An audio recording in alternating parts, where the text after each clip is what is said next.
Big Mike here with He's Entertainment.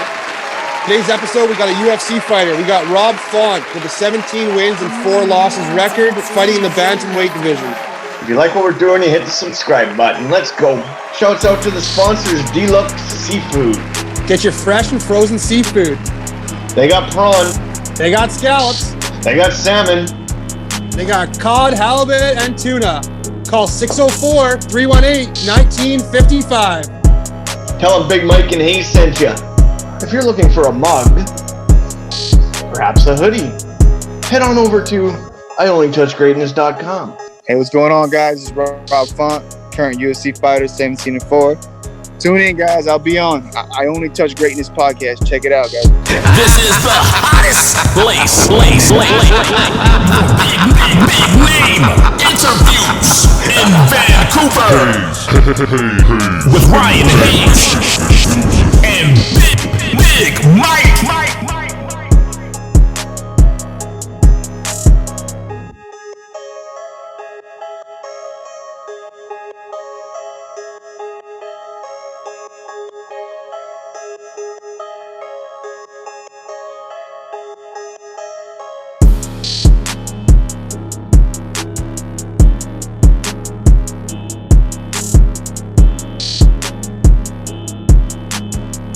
There you What's go. going on, guys?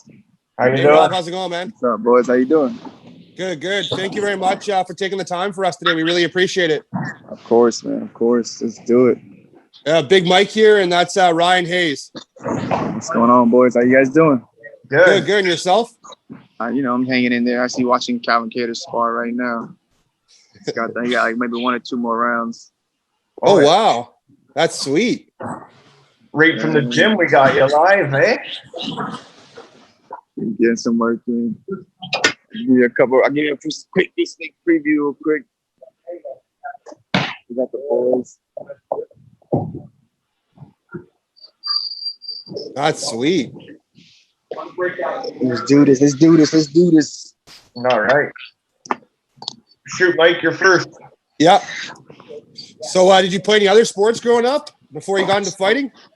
I dabbled a little bit. I did a little bit of basketball, baseball, football, Pop Warner. Played a little bit in Tampa, Florida.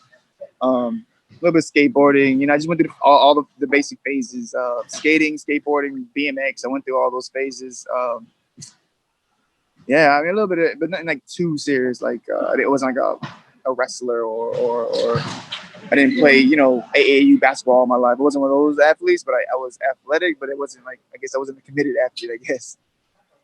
Where did you grow up, and what was life like growing up?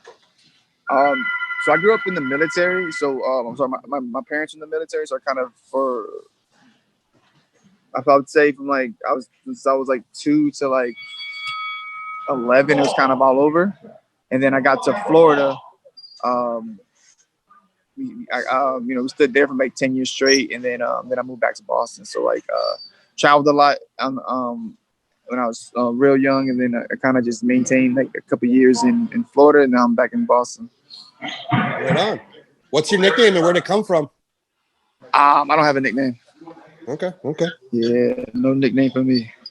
How did you get into fighting in the first place, and when did it start? Got into fighting. I was pizzas in Tampa, Florida.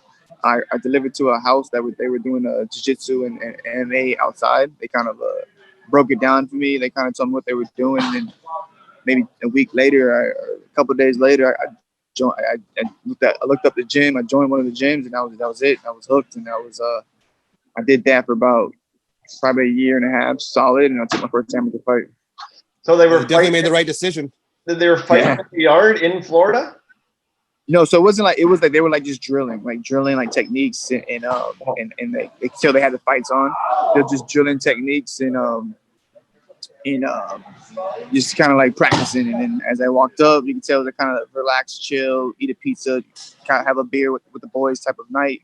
And but it was pretty cool. I was interested because I never saw like the jiu-jitsu part of it. I've seen like the striking, the boxing. I never really saw and they gave me kind of like a brief, like, this is what we do. And they kind of broke it down for me real quick. And I was like, oh, this is awesome. So I just I got inspired. I got intrigued. You know, my curiosity just kind of like was rising, and then I just went and I joined up, and I just fell in love with it. And just got, like I said, I just jumped into a big bit of fucking MMA. Yeah, I was gonna say that's like I thought maybe it was Kimbo's house. No, wish. Who did you look up to fighting wise, like before you got into UFC? So honestly, it was more WC guys. It was the Riot Fabers, the Carlos Condon, Donald Cerrone, and those guys. I didn't at that time. I still didn't really understand what it was. I thought it was all UFC. So like, I thought I was watching the UFC, and then I understood the promotions. I understood the different rankings and all the, you know, how it really works. But it was guys like Faber, Dominic Cruz, Benavidez, like all those guys that you saw in Versus in the WC. And then once I got a little more educated and hip to it, I started watching more of the Ultimate Fighter, and then I got into the pay-per-views and you know, watching all the big UFC fights, and then I understood what Strike Force was, UFC, Bellator, and all the other promotions, and I kind of like, you know, just got it. And then from there, it was like I was just watching everything, you know. Who are the biggest influences? I would say as far as influence is definitely my manager and coach Tyson Chartier.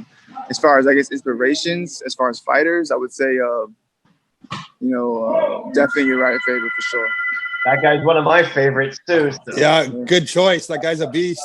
Yeah, man. You ever met him? I've actually trained with him for like I used to train with him for like 3 weeks, like 2012. Went out there, trained, and every time I see him on fight weeks or whatever, we always talk and say what's up. That's pretty cool. He actually I made my debut on the same card he was on, so that was pretty cool too. Okay. What's your favorite strike and submission to use in any fight? My favorite submission, it probably have to be the Darce. Okay. And strike? Strike, the jab. Definitely the jab. Straight jab. Keep it basic and boring, baby. Would you rather stand with your opponents or take them to the ground? I'd rather stand with them until you get hit and I'm like, oh shit, take them down. You know what I'm saying? But I'd rather keep it standing. Yeah, keep it standing for sure. You got a favorite movie? Favorite? Growing up, I used to watch The Pest a lot. And Forrest Gump, surprisingly. Like, I watched Forrest Gump a million times. I don't know why. Like, that was just my movie. Oh, okay. Take me back to your first fight and win in the UFC against George Roop via knockout.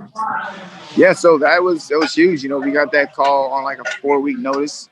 It was supposed to be a guy named Douglas DeAndrade, and then he had visa issues. He couldn't make it out, and then George Roop stepped in. It was like I felt like I was going to fight an up-and-coming prospect, then it turned into a veteran. So I was like, whoa, wait a minute. All right, this is a big step up. And at that, he's probably the biggest 35 there ever was, you know. So it was like, all right, this is something. It's bigger than it's not just a UFC debut. It's just fighting George Roop. You know what I'm saying? All right, this is something big. And it was International Fight Week, so it was a big card. They had 2 back-to-back cards. They had the tough finale. They had the whole card was stacked. They had Faber, Machida, Ronda Rousey was on. It was stacked. And then like, again, it was International Fight Week, so they had the next card. The next day, they had, like, I don't believe PBR was out there. Everybody was out there, you know. So the place was packed. But you know, went out there and I had fun. I kept it cool, acted like I've been there before, and got the job done. And you know, we got the bonus and knocked him out in the first round.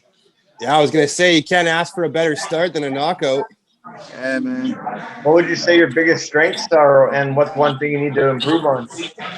I think my biggest strengths are and you know, not to sound too corny, but learning from my mistakes. You know, I feel like I bounce back better all the time, even when I fuck up. I'm like, all right, well, that didn't work. Well, let's learn from that mistake, and I don't take it to heart, and I don't really beat myself up mentally. So yeah, I would say like my ability just to bounce back after I completely just failed or fell straight in my face, and I'm like, all right, well, what do I got to do to fix this? And then go out there and get the job done and fix it. Okay. Who's your toughest opponent thus far in your career? My toughest, it's going to be, I would say, have to be Marlon Moraes. You know, this is a big fight. You know, this is tough. This is he had a belt in another organization. He's a former title challenger. He's been there. He's done that. He's been in 5-round fights. I'm not saying he did all 5 rounds, but he's been in a 5-round fight before. So he's prepped for that before. He's done that. He's so this. Do you know much about him? Yeah, I watched him. I knew about him before he even got in the UFC as well. Like I'm a fan of the fight MMA, so I knew about him. We've done our homework on him, and we're prepared, and we're excited to beat this guy up. I can't wait to see that, man. I can't wait to see that. That's why we got you on here.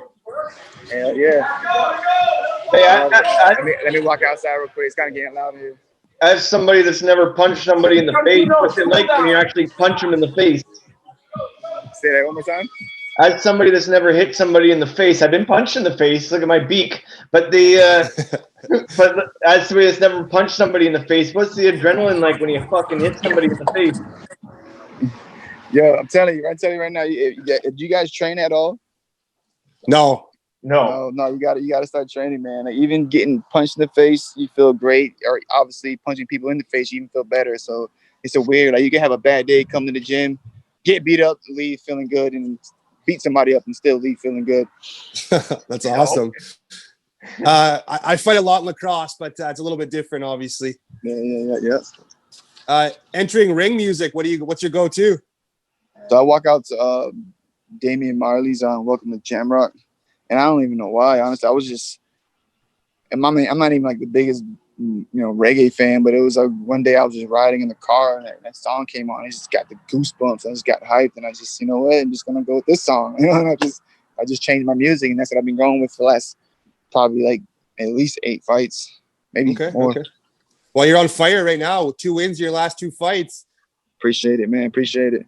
Let's talk about your last fight with Ricky Simon. That was a big one as well. Yes, sir. Big fight, man. Tough up and comer. Good wrestler. Didn't get the finish, but I went at it with him. And I was looking for it. It was tough. I hit him with some big shots. But we did what we had to do to get the W. But a little upset to get the finish. Okay. What will we find in your playlist before fights? Right now, I've been listening to jazz music. Like just a bunch of just jazz remakes, like hip hop jazz, old jazz, new jazz, like just any type of beats. Not necessarily like music right now with any lyrics, just beats and melodies right now. So kind of zenning out and cooling it down. Yeah. Getting ready for the fight. Any pre-fight meals or rituals? Meals. I usually do the they have this like healthy pancake mix setup that we eat as far as like pancakes for the breakfast before the fight, and then after the weigh-in, they eat some type of pasta that I usually do. As far as like after the fight, no, that's totally different. Like, that's always changing. Like, depends on where we at, what we're doing. That's where it gets pretty disgusting. But we go in, man. Any rituals? Nah, nothing. We switch it up all the time. Like, it's like I keep it super basic and boring during the week, but nothing like set in stone afterwards or before. Okay. I know there's a UFC on tonight, but who do you think wins the Roy Jones versus Tyson fight tonight? I'm edging out Tyson. Roy Jones on this one. I think it's gonna be a little quicker. I think he's gonna just kind of like just beat him to the punch and just kind of outscore on him. Okay. If you're not training or fighting, what are you doing? Oh man, I'm either training somebody, I'm helping somebody get ready for a fight. Like it's not stop, man. It's a full-time thing. Okay. What's your favorite dream venue? Say it again. What's your favorite dream venue? It had to be it's the Garden in Boston, man, the TD Garden. And I fought there twice. I'm planning on doing the 3rd time too. So it's like there's no better feeling than fighting at home in the Garden. If you could have one dream fight with anyone, who would it be? Dream fight. Whew. I have to do with Mr. Van Dam. Get him up. Let's do some sidekicks, baby. Let's go. I like that. What's it like working for Dana White? he's the man. He's I wouldn't understand how hard his job is. So like, it's he definitely has a tough job, but he treats everybody fair, and then, he does his thing, and I can't complain. I'm getting paid decent amount of money to go there and beat people up. It could be better, obviously, and again, it will, and it always has, and it's getting better. But I'm not mad at all. And then even watching how he kind of handled the pandemic and the coronavirus, it was not one point in time where I was like, oh, I was worried about my job. Like I knew we were good, and I knew we're gonna, figure it out, because he was just always trying to figure it out, The UFC's actually helped me get through quarantine, to be honest, because it's the only thing that's on TV, and fuck, we've came to watching it all the time. It's awesome. You know what I'm saying? So it's like he was busy, man. He never stopped, and he was on point, and he just got the job done. So you can't be mad at a man like that, What's your go-to quarantine snack? Quarantine snack has been ice cream sandwiches. Yeah. Cookie sandwiches, like it's been horrible. I gained probably like 10 pounds of those motherfuckers. Yeah, that sounds like mine too. 3 of my favorite UFC fighters, obviously, GSP, John Jones, and BJ Penn. Have you ever had the chance to meet them or work with them? I met BJ Penn. Oh, I right met on. George St. Pierre, but I haven't trained with them. I just met him briefly on fight week. How you doing? Big fan, take a picture type thing. Quite talk during the fight week, but not fully. I don't know them. So, but yeah, I met GSP. BJ, he's a man. But yeah, those guys are awesome. That's awesome. That's a good list to have. What's one word to describe you? One word to describe me. Interesting. Okay. I like it. What's your favorite piece of memorabilia you got so far? I'll have to say the shadow box from my first fight that my manager and coach got me. It was the gloves, the shorts, everything, my whole walkout gear, everything. That's awesome. Even the credentials, all that, the towel that they use, everything is all in the shadow box. So definitely that. I love those shadow box things. Yeah, I could tell. Yeah, I got a whole bunch. What do you want to be remembered as at the end of your career? I want to be remembered as one of the greats, just like everybody else. I want to be one of the greats. One of those guys that you knew when you turned on the TV or bought the pay-per-view, you saw the hard work I put into these fights. You knew I was out there looking for the finish, and I just want to be known as exciting, and again, one of the greats to ever do it. Okay. Hey, Rob, I just want to wish you best of luck, man, in your next fight with Marlon Moraes. And we really appreciate you taking the time for us and coming on for us and chatting with us. We really appreciate it. Of course, guys. Thank you for having me on, guys.